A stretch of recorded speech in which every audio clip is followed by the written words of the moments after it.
can just do things is this idea that you don't need permission to change your life or to change your career. The best opportunities come to those who do things, not those who wait. I remember one day looking in the mirror and honestly just not being proud of the stuff I was doing. So that day, I literally Googled how to make money online. And one of those things was to start a YouTube channel. Today's guest is living proof that waiting your turn is optional. At just 16, Jay Yang cold emailed a startup CEO with a bold pitch and landed an internship. By 19, he'd built a six-figure business and amassed over 200,000 followers without asking for permission. Why do you think the majority of people do not take action without permission? It's just because it's safe. We're ingrained to follow the rules, to wait our turn. But the truth is, most traditional paths aren't designed for speed. They're designed for stability and stagnation. He's helped create a best-selling media campaign, led content at AppSumo, and turned his own media ventures into exits, all before college graduation. His new book,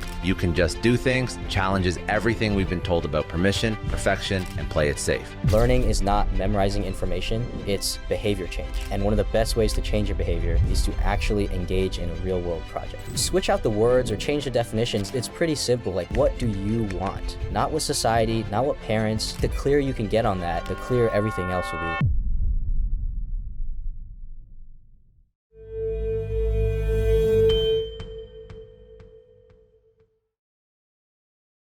So Jay, tell me what you can just do things means to you.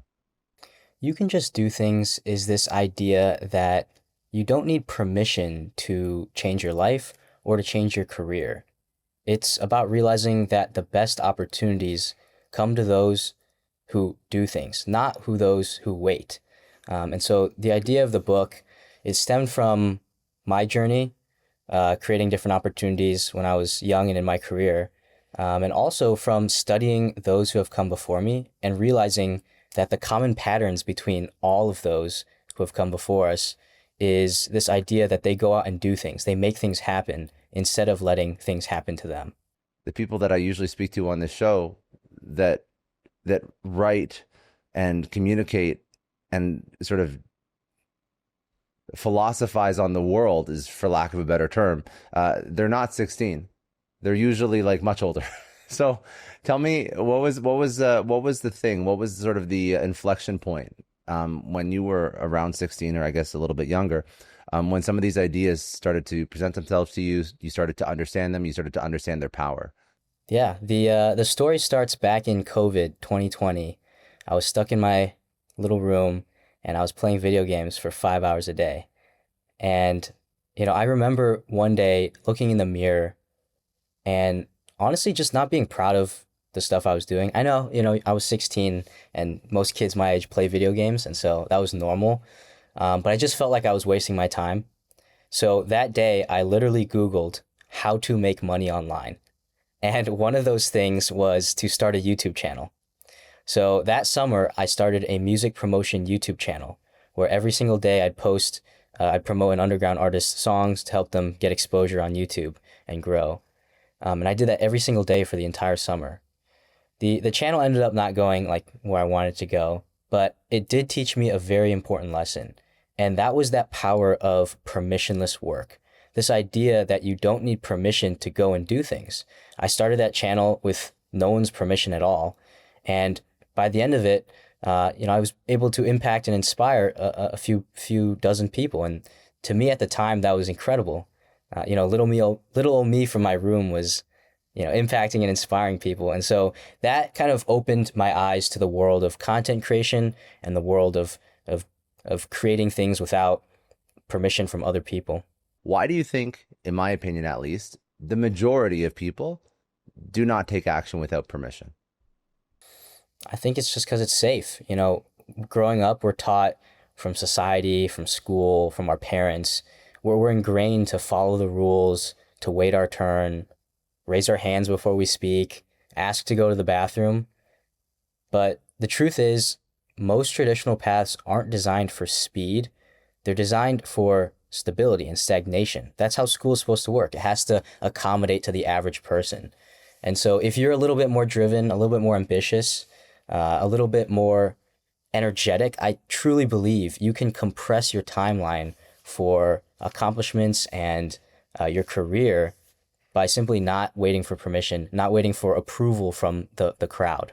Are your parents entrepreneurial at all? Like, did this idea come from you just being like, I need to figure out a way to create a life and architect a life that I'm proud of, that, sort of fulfills me and energizes me? Or was there input from your parents or input from your peers? Because the reason why I ask is because I think most people, and you can agree or disagree, tell me what your thoughts are. I think most people, what happens is their parents want safety and security for their kids. They want them to be financially well off, but they don't want them to, like, no parent wants their kid to fail, really. Not really. They want their kid to be successful. So what they do is say, go be a doctor, lawyer, go to school, get your degree, get your MBA, get your PhD, get whatever.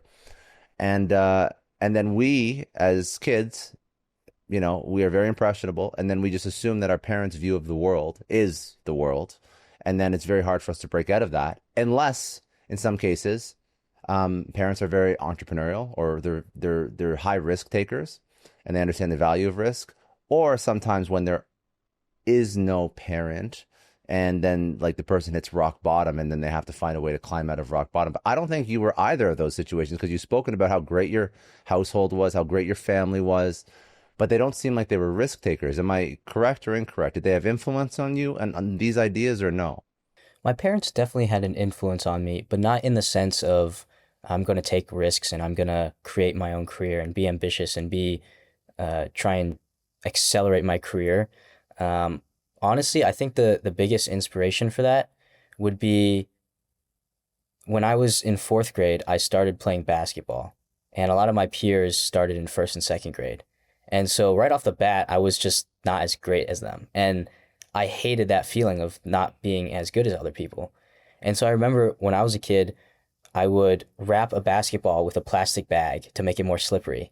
And I would prop up a little iPad and I would watch basketball YouTube videos of ball handling routines. And I would dribble the ball for hours in the basement.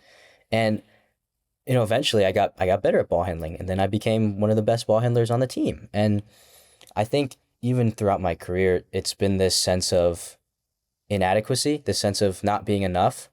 And so when I felt that, I tried to look for inspiration outside of the people around me, and I found that in my personal heroes that I write about in the book, the Kobe Bryants, the Arnold Schwarzeneggers, the greats that have come before me, and realizing that it's okay to feel different, or it's okay to not feel enough right now, because you can actually use those things as fuel to accelerate your journey. So when you jump into this entrepreneur mindset, what works, what doesn't, and talk to me about the journey from, and I know there's various parts of the journey with Beehive, with Noah Kagan. I mean, I love these guys because they are people that I've looked up to and people that I've studied as well. What's the journey from how to make money online to really your body of work now? So I started that YouTube channel, and at the end of the summer, I decided it wasn't going as the way I wanted to go. And so I started a bunch of other things after that. I started Instagram theme pages. I tried to start a clothing brand. I started a Twitter account. None of those ventures really took off. And I realized I was missing something. There was a reason I kept getting blocked, or I kept getting discouraged, or I kept not getting to where I wanted to go. And so I realized one of the best ways to overcome that was to then go work for somebody who knew what they were doing, and so I could learn something.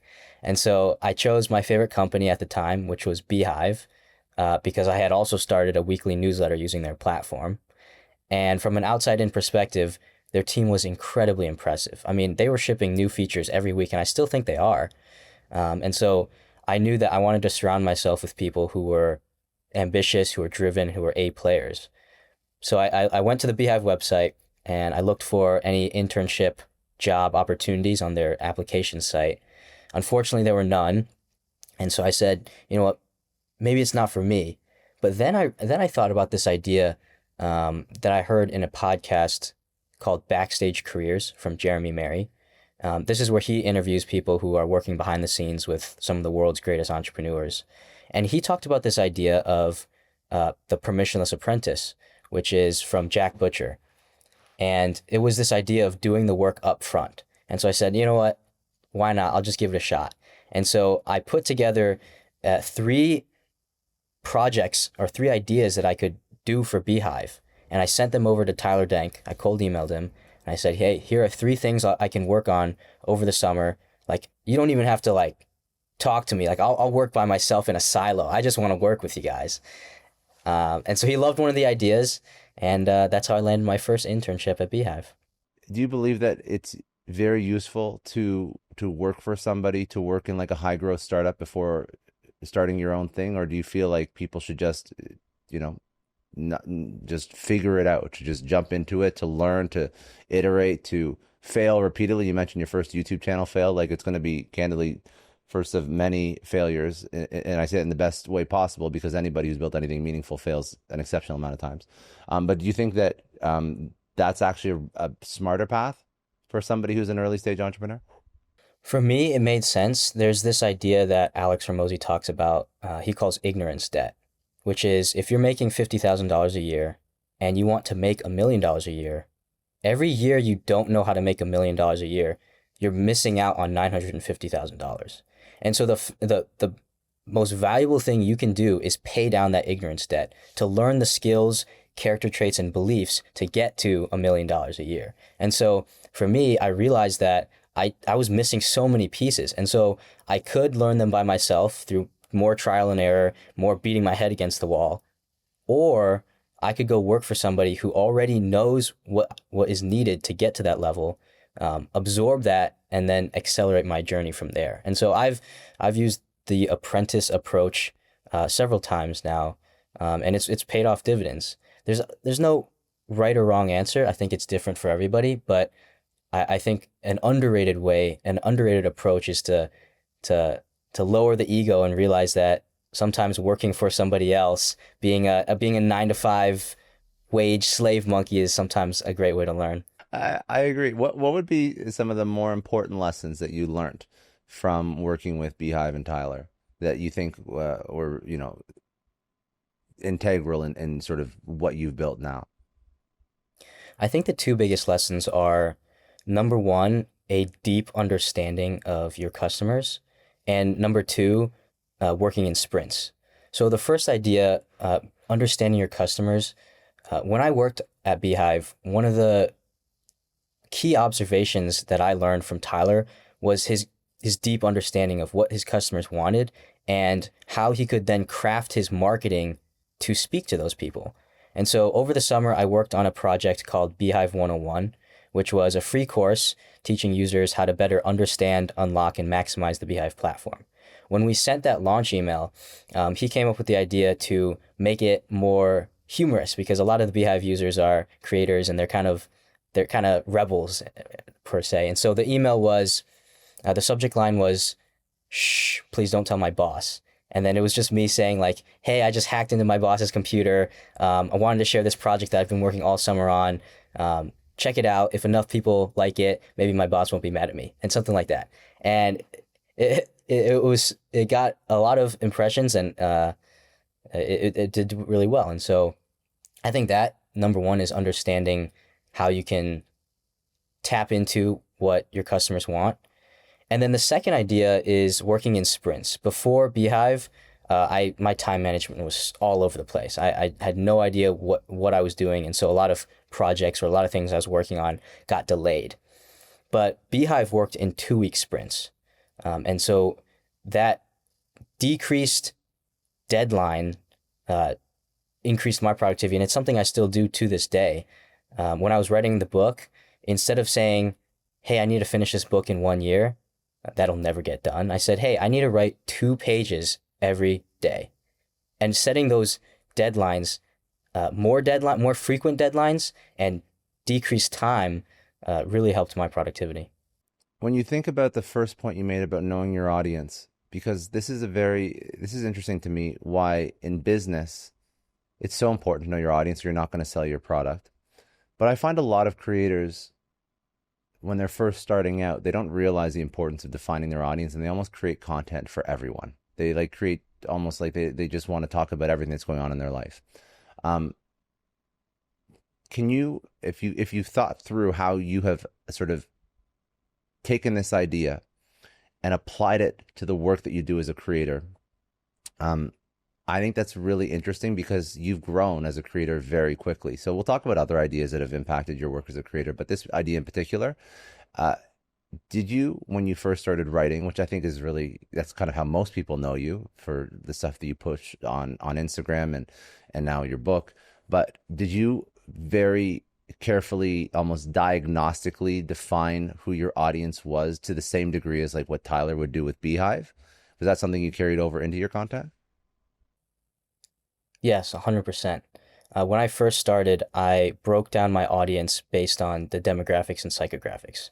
Here is uh, Charlie, and he is 21 years old. He's ambitious, driven, and he has so much energy, but he doesn't know where to direct that energy. And he lives with his parents still. He's kind of in the Midwest, and I created avatars to speak to. But what I did realize over time was as my interests changed, sometimes the avatars changed, and so the most reliable way to write to an avatar was actually to write to myself 2 years ago. Mm. Um, and so when I write to myself, it helps me stay consistent because I don't need to feel like I'm performing for anybody. I'm simply writing reminders to self. And oftentimes that's what resonates with a lot of people because it's real, it's raw. I'm not trying to go viral or be performative. I'm just writing reminders that I know I needed 2 years ago and I know that I need right now. Is the gap 2 years? Is that the best gap? And I've always thought about this because I actually agree with everything you said. And I've seen creators do it differently. Some creators speak to people that are, them 20 years ago. Some creators speak to people, like to your point, that are them 2 years ago. How do you understand? Because I think, by the way, just as at a high level, the concept of creating content for your younger self, yes, 1,000%. I just think that people have a hard time figuring out which version of their younger self is the best version to create content for that's actually going to hit. If we were to break it down tactically, I think it would depend on your age. The truth is, 99% of people on social media are beginners. And so if you are 60 years old, writing to yourself 2 years ago may not resonate with a ton of people. It may resonate with the people you want to reach out to. So again, I think it depends on what you're trying to optimize for. But if your goal is to reach and impact as many people as possible, it makes sense to uh, write to yourself as a beginner. And that doesn't mean your biological age may be super young. It could mean your psychological or your career age per se.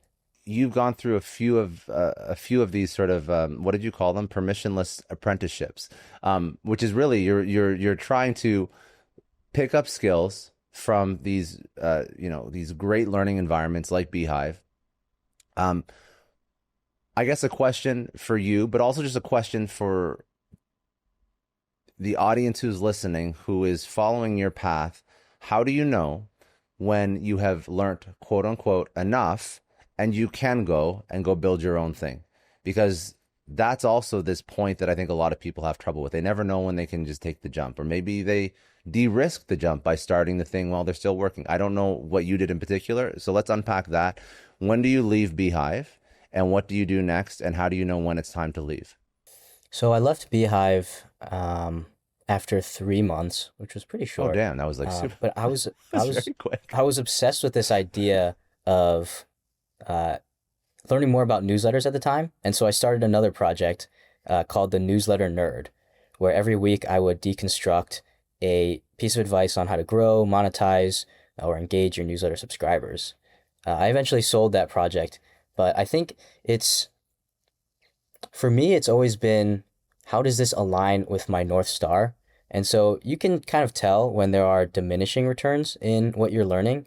With Beehive, it's not that the learning was diminishing. I think it was more so I was so obsessed with starting my own like newsletter project now that I've been working at a newsletter company that I wanted to go full time and work super hard on that project. Um, so yeah, I don't think there's a framework, but um, with Beehive, it was more so I was so excited that I needed to go full time on that project. HubSpot is a success story partner. Now think about listening to this podcast right now. You're probably multitasking. You're probably catching 70 to 80% of what we're talking about, but let's flip that and imagine you're only catching 20%. That'd be crazy, right? It's really not a good use of your time if you only remember 20% of what we're talking about. But most businesses, most entrepreneurs are only using 20% of their data. All the most important details in call logs, emails, chats with their customers, it's just left floating in digital space, not being used. HubSpot, it gives you the access to those insights to help you grow your business, because when you know more, you grow more. Visit HubSpot.com to get the full picture of your business today. NetSuite is a success story partner. Now, what does the future hold for business? If you ask 9 experts, you're going to get 10 answers. Bull market, bear market, interest rates are rising, they're falling. Honestly, at the end of the day, we just need a crystal ball. But until then, over 42,000 businesses have trusted and future-proofed themselves with NetSuite by Oracle, the #1 cloud ERP, bringing accounting, financial management, inventory, and HR into one cohesive platform. With one unified business management suite, there's one source of truth giving you the visibility and control that you need to make quick decisions. With real-time insights and forecasting, you're peering into the future with actionable data. And when you're closing the books in days, not weeks, you're spending less time looking backwards and more time on what's next. If I needed this kind of business management system, NetSuite is exactly what I'd use. So whether or not your company is earning millions or even hundreds of millions, NetSuite helps you respond to immediate challenges in your business and seize your biggest opportunities. And speaking of opportunity, you have to download the CFO's Guide to AI and Machine Learning. The guide is free for all listeners. That's netsuite.com/Scott Clary. Indeed is a success story partner. Now, say you just realized your business needed to hire someone fast. How can you find amazing candidates fast? It's easy. Just use Indeed. When it comes to hiring, Indeed is all you need. Stop struggling to get your job post seen on other job sites. Indeed Sponsored Jobs helps you stand out and hire fast. And with Sponsored Jobs, your post jumps to the top of the page for your relevant candidates so you can reach the people you want faster. And it makes a huge difference. According to Indeed data, Sponsored Jobs posted directly on Indeed have 45% more applications than non-sponsored jobs. Plus, with Indeed Sponsored Jobs, there's no monthly subscription, no long-term contracts. You only pay for results. There's no need to wait any longer. Speed up your hiring right now with Indeed, and listeners of this show will get a $75 sponsored job credit to get your jobs more visibility. Just go to Indeed.com/Clary right now and support our show by saying you heard about Indeed on this podcast. Indeed.com/Clary. Terms and conditions apply. If you're hiring, Indeed is all you need. How many more permissionless apprenticeships did you actually take part in before you are now full-time entrepreneur?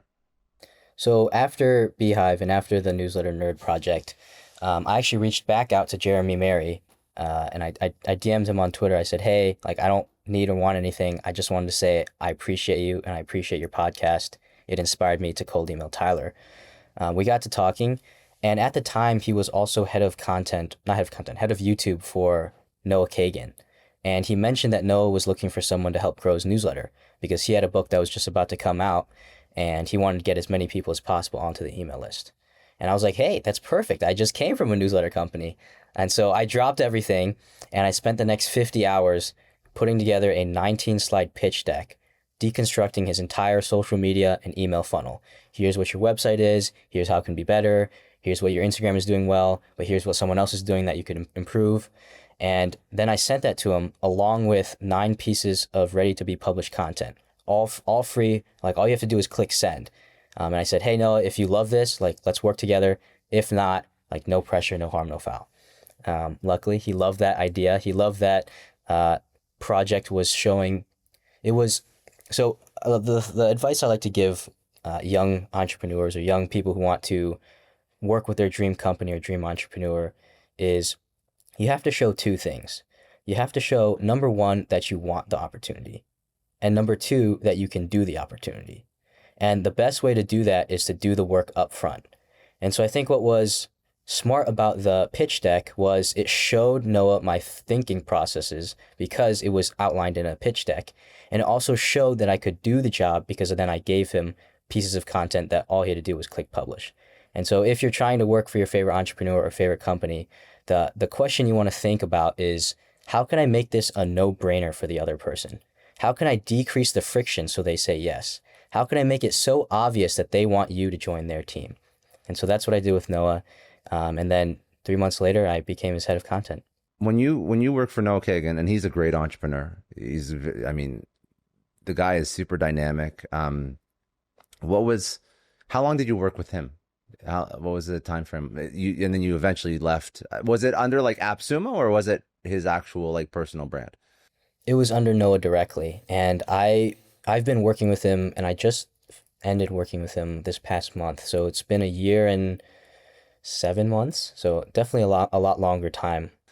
Most important lessons that you learned from working with him behind the scenes, because I know that he's a very smart entrepreneur. And then also, why did you leave? That was the point. That was the point where I'm assuming you go full time betting on yourself. So there's a ton of things I've learned from Noah, and Noah is an incredible entrepreneur, an incredible marketer, an incredible human being. There's I could write a whole book probably about the lessons I've learned from Noah. But for me particularly, the two things that impacted me the most, and I think changed my behavior and how I operate today, number one was data-driven growth. Before working for Noah, I was a qualitative marketer, which basically means I didn't know what the heck I was doing. After working with Noah, he taught me how to be a quantitative marketer, how to identify the key metrics that we want to be tracking to grow the newsletter or to grow the social media. And then, more importantly, how do we double down on what's working and cut what's not? Which sounds like a super simple concept, but most people don't do that. They don't put common sense into common practice. And so just internalizing that idea has led me to grow my own following that way, has led me to work with all my ghostwriting clients and grow their followings. And it's completely changed the trajectory of my career. The second lesson would be it's possible to live your dream life. And that sounds kind of floofy, but for the longest time, Noah's wanted to be a husband and a dad. And this past summer in August, he had his first kid and he got married. And seeing him transition from, work 80 to 100-hour weeks, like grind, Noah, to stepping back into a different phase of his life, a different season of his life, truly made me realize that there are more than one definition for success. And so that is one of the reasons why I stepped away from working with Noah, is because he paused content. He stepped down as CEO for AppSumo, and he's being intentional about trying to be present and be there for his family. And I admire the heck out of that. I think that is the absolute greatest thing. And so those two lessons, I'd say, impacted me the most. I'll let you just comment on the importance of mentors and just like sort of fulfillment across all areas of your life. Have you put thought into this, even though I know that you're still kind of early on in your journey? What are your thoughts on this? And I'm sure you study entrepreneurs too, so you see it with people, both good and bad examples. Yeah, I think for the mentorship aspect, there's this idea that I love. It's called the golden circle of friends. And so you're in the middle of this circle, and above you is mentor, someone 1 to 2 steps ahead of you. That's the Noah Kagans, the Tyler Denks of the world, right? And then to your side of you, you have your peers. These are your intellectual sparring partners, the people who hold you accountable, the people you can grow with, the people you can bounce ideas off of. And those are also really important. And then finally, you have your student, someone who's 1 to 2 steps behind you. Maybe that's what the people you try and write for.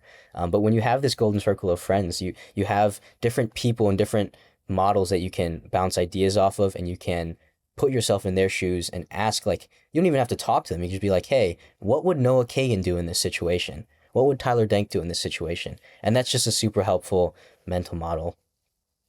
In terms of different seasons of life and like work-life balance, I think for me as a 19-year-old, I think it makes sense for me to work really, really hard when I'm in my youth, because I believe hard work compounds over time. And so it makes sense to try and like get that machine going, get that flywheel going so that it can reap benefits in the long term. But at the same time, I'm trying to be really intentional about not being that workaholic person who hides in their room all day and has no friends and sunlight, right? And so I try and double up activities. Like I'll try and eat dinner with friends or go to the gym with a buddy, and try and make sure I'm, being aligned with what my goals are, but also not losing out on on the people around me, because there's a quote I love. I think it's from Big Panda Tiny Dragon, and Tiny Dragon's like, "What's more important, the journey or the destination?" And Big Panda replies, "The company." Have you thought about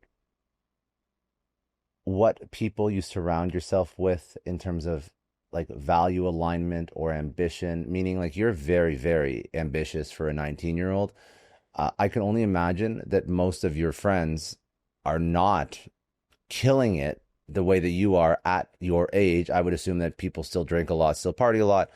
Um, have you found it hard? Because now at my age, I don't spend as much time with like single people that go out and, get bottle service and get shit faced every single weekend. I just don't. It's like not helpful for me.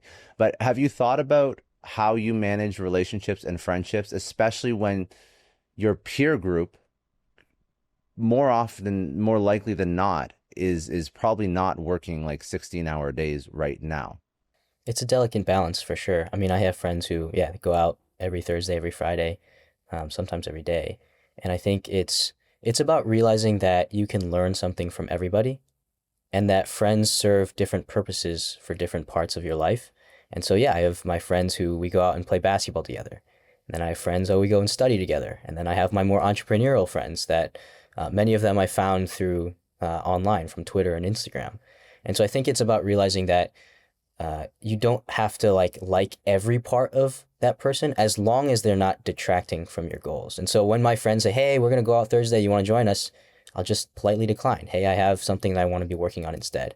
And as long as they're not like actively detracting you from that, trying to drag you down, I think it's okay to have some of those in your life, because sometimes the best things we learn aren't what to do, but what not to do. And I think it's important for me to have people who are quote unquote normal or average to kind of center myself and realize that because I sometimes I get that trap of looking ahead at people and feeling like I'm not enough, right? There's the Noah Kagans in the world. Why aren't I there? And then realizing that, oh, maybe I'm a little bit ahead because there are people behind me that would dream to have the life and business that I have now. When you think about how you write and how you create content now, how does that idea of being data driven impact what you do? I mean, are you measuring how every single piece of content performs? Are you testing content in short form before you turn it into long form? Like, what is your current sort of evolved strategy of content creation? And the book, even when you think about the topics you're writing about in the book, I know that there was some sort of process to measure whether or not this particular idea is going to hit, which is why you spend so much time writing a book about it. You did not just write a book ad hoc. So talk to me about how you, as a great content creator and a writer, you include these ideas so that you don't just write and you don't just create, you actually do it with intention. Yeah, so there's definitely an ecosystem of testing grounds. The first all ideas start on Twitter for me. Twitter is my playground for ideas. I shoot off the hip and see what sticks. Once a tweet, say, takes off a little bit more than the other, that's when I start to I try to analyze. There's two different ways to analyze a tweet. It's structure and topic. So why do we think this tweet did better than others? Was it the structure of the tweet? And oftentimes you'll find that the top tweets have juxtaposition to them. It's not X, it's Y. Stop doing this, start doing that. Don't do this, do that. And then the topic, is it self-improvement? Is it going to the gym? Is it like whatever topic it would be? I flesh out that idea into a medium-sized post, and that goes to Instagram. And that's probably some of the posts you've seen. And then from there, if it still resonates, then we try and turn that into a newsletter, and we try and flesh it out into a little bit of a longer form. And so it kind of operates on this small testing. What I love about my Instagram page is I use black background and white text. So if something pops off, I can be pretty confident it's the actual idea of the post. It's not the design, it's not the music, it's not some fancy thing. It's the actual words, and that's what's resonating. And so just like a scientist tries to eliminate confounding variables, I think that's what I've been trying to do as well. And why did you choose writing as like your content medium?